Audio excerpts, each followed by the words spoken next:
Šodien gribēju padalīties ar kādu piedzīvojumu, kā Dievs mani uzrunāja. Kādā reizē, kad es biju mazirpes rekolekcijās, man bija rakstuvieta par nabadzīgo atraitni. Un varbūt es arī nolasīšu no Marka evaņģēlija. Un Jēzus nosēdās ziedojuma šķirstam pretī un skatījās, kā ļaudis naudu meta šķirstā. Un daudz bagātu iemeta daudz. Un kāda nabaga atraitne nāca un iemeta 2 artavas, tas ir 1 kvadrants. Viņš pieaicināja savus mācekļus un tiem sacīja: patiesi es jums saku, šī nabaga atraitne vairāk ir iemetusi nekā visi, kas ziedojumus šķirstā ir metuši. Jo visi no savas pārpilnības ir metuši, bet šī no savas nabadzības ir iemetusi visu, kas tai bija, visu savu padomu. Un man bija šī rakstuvieta, un kā tas bieži ir, kad tu jau ilgāku laiku esi baznīcā un ilgāku laiku jau zini no galvas dažādus bībeles stāstus. Man likās, ko es jaunu varētu uzzināt, lūdzot, lai Dievs man atklāja kaut ko par šo rakstuvietu, lai runā uz manu sirdi.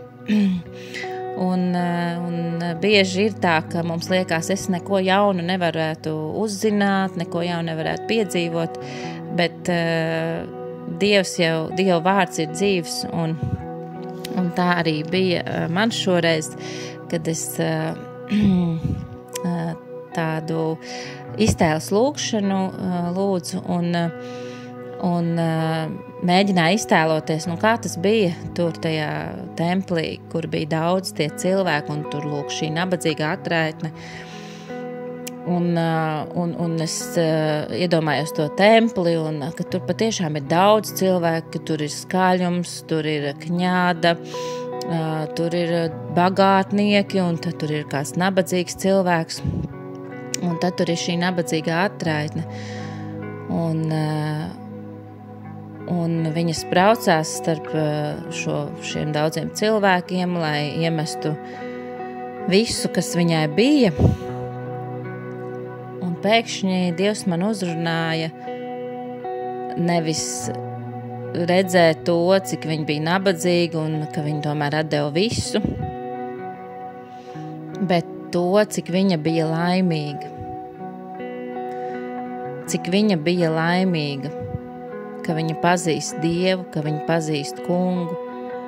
Jo tikai cilvēks, kuram Dievs ir mīļš, kuram Dievs ir tuvs, tikai cilvēks, kuram Dievs ir viss,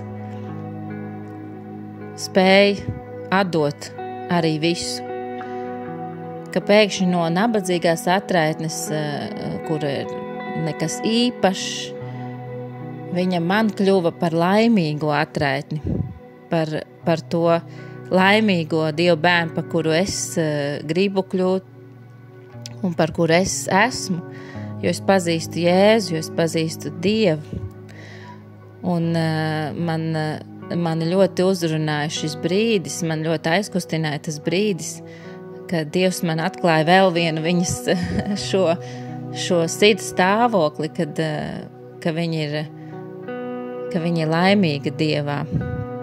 Ka neskatoties uz to, kā citi cilvēki viņu redz no malas arī, ka viņa tur ir nabadzīga, ka viņai nav nekāds status un kad tur ir citi, kur ir labāki un bagātāki un vēl visādi sabiedrības acīs, ka viņa nav nekas.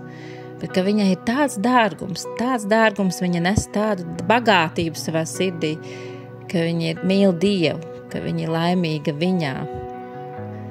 Tas man ļoti aizkustināja un uzrunāja, un es nekad nebiju domājis, ka es varētu kaut ko jaunu uzzināt, ka turpmāk man vienmēr šī rakstuvieta nav vairs par nabadzīgo atraitni, bet par laimīgo atraitni. Jo tikai laimīgs cilvēks Dievā grib atdot visu viņam. Un man uzrunāja arī, ka tas aicinājums nav atdot visu savu naudu, ka tas jau būtu mazākais, bet savu laiku un savu uzmanību veltīt Dievam, savu skatījumu, savu dienu sākt ar sarunu ar Jēzu. Un tad tad tu esi laimīgs, tad tu esi bagāts, neatkarīgi no tā, kāds ir tavs ārējais status, neatkarīgi no tā, cik tev ir maciņā naudas, ka to bagātību dod Dieva tuvums un pazīt viņu, mīlēt viņu, būt Jēzus draugam.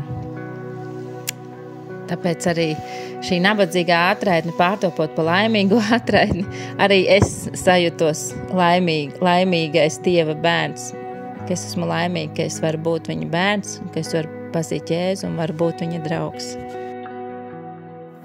Paldies Tev, mīļais Dievs, ka vislielākā bagātība esi Tu mums.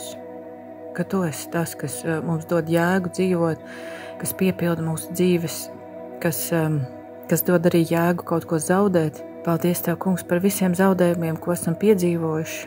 Un tikai pēc tam atskatoties varam redzēt, ka esam turējuši rokās ne to lietu, ka esam bijuši pieķērušies ne tam, kas mums vajadzīgs. Paldies, ka Tu vienmēr mūs ieved brīvībā. Paldies, ka Tev ir labas un glābšanas domas par mums. Paldies Tev arī, Kungs, ka Tev pieder visa nauda. Jā, tā ir īpaša lieta, ar kuru mēs izjūtam varu, ka mēs varam kaut ko noteikt. Un paldies Tev par Taviem likumiem, ka dodot Tev, mēs paši iegūstam vairāk atpakaļ. Ne jau skaitot eiro pie eiro, bet cik daudz vairāk Tavas svētības, mēs atveram debesu logus Tavām svētībām savā dzīvē. Paldies Tev, Kungs, un māci mums būt uzticīgiem ar 10. tiesu, Kungs, atnest pilnā apmērā Tavā namā to, kas Tev pieder, 10. daļu no visiem ienākumiem. Tiešām, Kungs, lai Tavā namā arī būtu kārtība, būtu iztika. Un paldies Tev, Kungs, kad esot uzticamiem, dodot Tev šīs finanses, ka Tu daudz vairāk tiešām mūs apgādā, un Tu dod mums sirdsmieru, mums neiztrūcinās vairs, mums nav izbailes, un Tu vienmēr esi uzticams, Tu vienmēr iedod, un pat, ja mums ir jācieš trūkums, tad tam apsūdzētājiem mums nekā uz to nav ko teikt, jo tas Kungs uzskata un dod mums kādu trūkuma brīdi, lai mēs kaut ko iemācītos. Un tiešām slavu Tev, debes Tēvs, ka Tu kā gādīgs Tēvs mums to visu māci, un es lūdzu Tev, Kungs, šajā dienā pazemīgu sirdi, pieņem Tavas pamācības, pieņem Tavas pārmācības, ja tas ir vajadzīgs. Jā, tiešām pazemībā klusināt savu dvēseli un turpināt lūgties un būt uzticīgam Tev. Mūsu Tēvs debesīs, svētīts, lai top Tavs vārds, lai nāk Tava valstība, Tavs prāts, lai notiek kā debesīs, tā arī virs zemes. Mūsu dienascho maizi dodi mums šodien un piedod mums mūsu parādus, kā arī mēs piedodam saviem parādniekiem. Un neieved mūsu kārdināšanā, bet atpestī mūs no ļaunā, jo Tev pieder valstība, spēks un gods, mūžīgi mūžos. Āmen. Lai mūs svētī un lai pasargā mūsu visvarenais Dievs Tēvs, Dēls un Svētais Gars. Āmen.